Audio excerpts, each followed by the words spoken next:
Are you looking to buy a Mark 1 MX5 for yourself? Let me show you why you should or shouldn't get one in this video.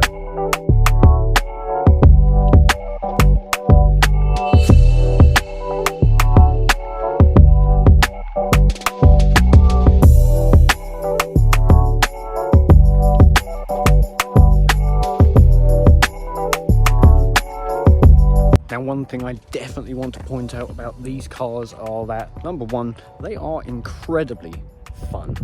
I'm just going to walk around the car, show you some things, and tell you why they're either good or bad. First of all, pop-up headlights. Everyone loves them, or perhaps you don't, but they're still cool. Secondly, you can put the roof down, which is awesome on summer days. Just make sure you wear a hat, otherwise you might burn yourself.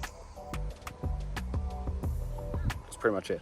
Now let's be real, one of the main reasons why people buy a Mark 1 MX5 is for them pop-up headlights.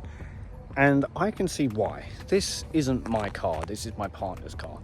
And she's been dreaming about having one of these cars for a very long time now, and we finally made that happen a few months ago. She has loved every moment of it so far, and even I have, and I don't have any desires to have one of these cars. They're very cool cars, don't get me wrong. However, they're just not my cup of tea as such. Like, I like looking at them when they're modified, they're awesome, but not for me. But I do understand the appeal behind them. They are very cool JDM cars, and they are, in some respect, very cute. That is really the phrase most commonly used to describe these cars, is very cute, because of the pop-up headlights. It gives it a face, makes it look cool.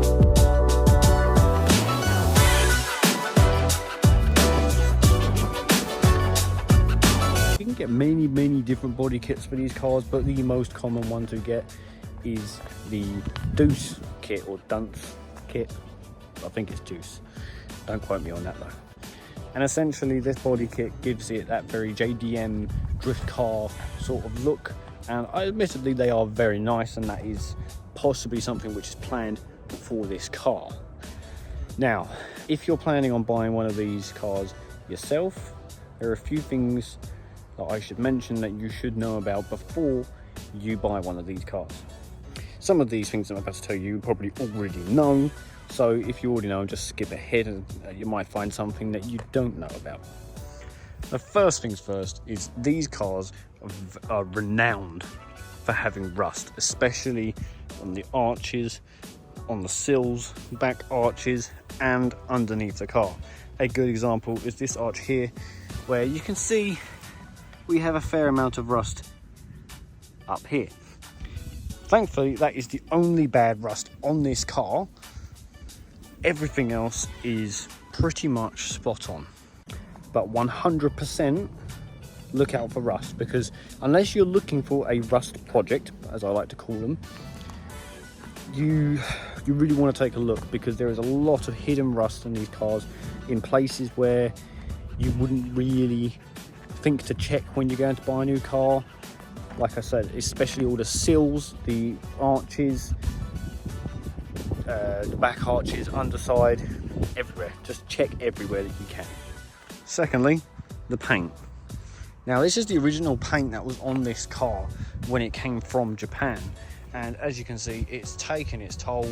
These arches are complete, like all the clear coat has completely gone, and even the paint is starting to crack off as well now, which you can see. Some places it's okay. On the front bumper here, you can see all the clear coat peeling off, and a very common one on the MX5s is up here around the windscreen. So keep an eye out for that. Another very common one is these. These, turns out, it's a very common problem on Mark 1 MX5s. I'm not sure about Mark 2s, so you'll have to check that one, but I am not sure about Mark 2s. But these come loose and they end up flapping about, and they get very annoying. You can stick them back down, But I mean, like this one, over time it has kind of corroded away a bit and it just looks a bit terrible. So they're going to get replaced at some point, but it's just another one of those things to look out for. The other thing with these wing mirrors is they get very loose, and as you can see, I'm putting minimal effort into that and they're moving about, which isn't very good, especially if your car is static.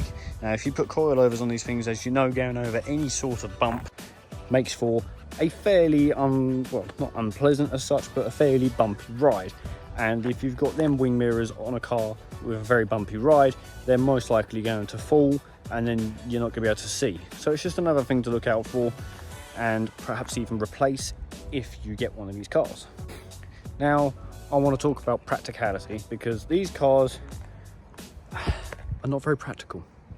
On the interior, it is just 2 seats. Behind me is just a large parcel shelf, really, and that's about it. There is no cup holders.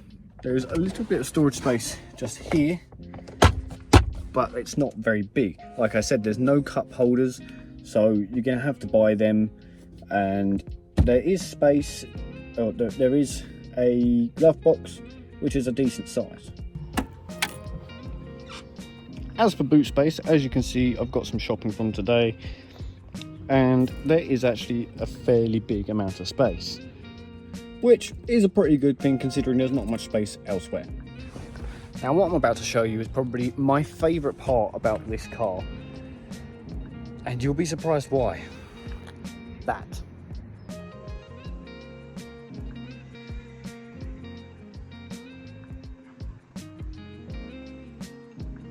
Now you may have noticed that these days a lot of cars' engines, when you open the bonnet, you don't really see an engine, you just see a bunch of plastic covers. And don't get me wrong, in some cars that does look nice, and in some cars you can change them plastic ones out for carbon fibre ones, and that does look good. But in this case, I just prefer this, especially the fact that you open your bonnet and you see the engine. They don't make cars like this nowadays, and I don't know why, because it looks good, it looks nice, it's nice to see, you know, when you open up the bonnet and you see the engine. I think that's a whole lot nicer than opening it up and seeing a bunch of plastic. I don't understand why they ever changed that, because it just adds more weight to the car, and I don't know. My partner's engine is completely standard apart from this airbox, which we need to sort out. We know we need to sort that out. Another thing you may need to look out for is the suspension, because the bushings, tie rods and ball joints, they can all wear out prematurely, especially if you're driving it hard or trying to drift it. They can very badly wear out and need replacing. But if you're putting coilovers on it and replacing other bushings and things like that, you might not need to worry as much. Another thing you may need to look out for is oil leaks. Now these cars do have a problem with leaking oil. This car has an oil leak from somewhere. We still haven't figured out exactly where it's coming from just yet, but we will find it and we will sort it. But just keep an eye out and have a look, because they are likely to have a oil leak or get an oil leak at some point. Now another issue that we have had with this car, and is actually a very common problem with Mark 1 MX5s, is between 60 to 100,000 miles the clutch needs replacing. Now this car is currently on 172,338 kilometers. I'll put on the screen what that is in miles. And we had to have the clutch replaced the same week that we bought the car. We was taking it out for a drive to get some photos of it, and the clutch went, well, it wasn't actually the clutch. So we've replaced the clutch anyway, because we spent the money, we bought it, so we replaced it anyway. You can see the video somewhere on my channel.